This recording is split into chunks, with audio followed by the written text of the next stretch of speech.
evening, if it is going to be talked about, the phrase "a quarter century" needs to be used more than 25 years. We've been around for a quarter century. That's why Marty D made this quarter with 25 on the front, Bear Bryant on the back.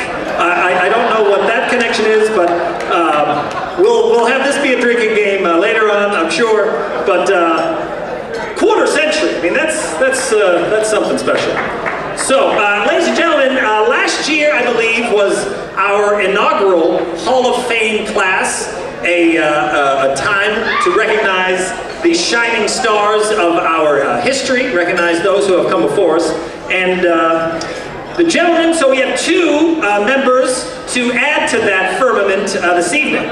I did not have the pleasure of being here at Z89 when our first nominee was here, so it is my pleasure to bring to the stage a gentleman who threw the first banquet. This gentleman, how about this for an idea? He said, you know what, it'll be more fun if it's just the students. So the banquet number one had no alumni. How about that? Because it was the first one. There weren't any alumni, Dano. You're not going to get all the jokes. It's a buffet table. Just take the ones you like, keep the line moving. All right, here we go. Ladies and gentlemen, it is my pleasure to bring to the stage WJPZ Hall of Famer himself, Rocco Macra, ladies and gentlemen. Rocco, here we go.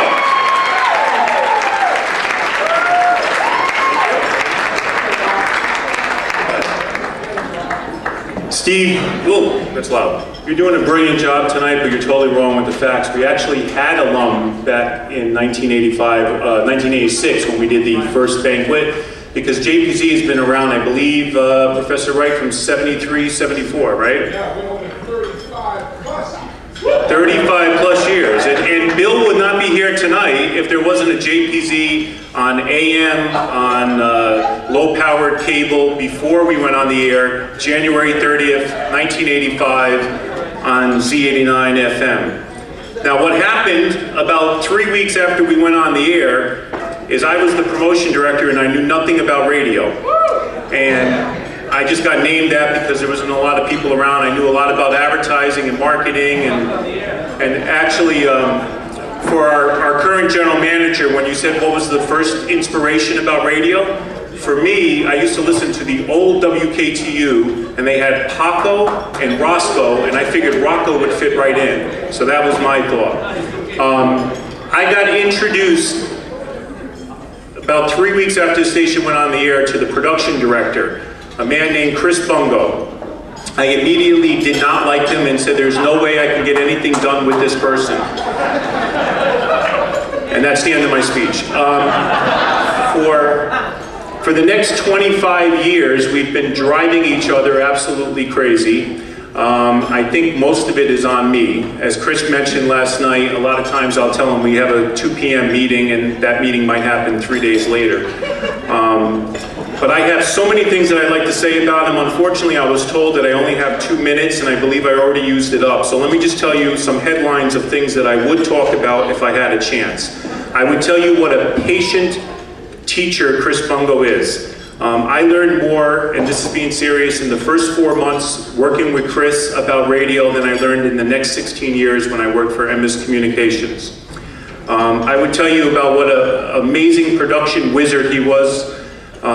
Chris used to air check Z100 New York and take little sound effects in between the voices and use that and duplicate it and do all this stuff that I'm not a technical whiz. I have no idea how he did it, but he made our radio station sound great. I will also tell you that Chris is one of the most natural on-air personalities I ever met, and if he was willing to travel around the country, I think he would have been a star in that field. As it is, I am extremely lucky that Chris decided to not follow radio, teach himself computer programming. And in 1990, when I came to him as the promotion director of Hot 97 and said, I need to come up with a computer program to do all the things that I do with my job as a marketing and promotion director, that Chris decided, hey, this isn't a project, this is a concept, it's a company. And he proceeded to be the driving force behind Promo Suite, working and I'm not exaggerating again, 12 to 14 hours a day, 6 days a week, taking only Sundays off to make tuna salad and chicken salad so he can eat something during the week. He's one of the hardest working human beings I know, at least he used to be. Now he lives in Miami and he doesn't do anything, but that's okay. He deserves the time off. I am extremely fortunate to have met him, Steve, a quarter century ago, and to still call him my co-worker, my business partner, my colleague, my friend, and now I get to call him the newest member of the WJPZ Hall of Fame, Chris Bungo.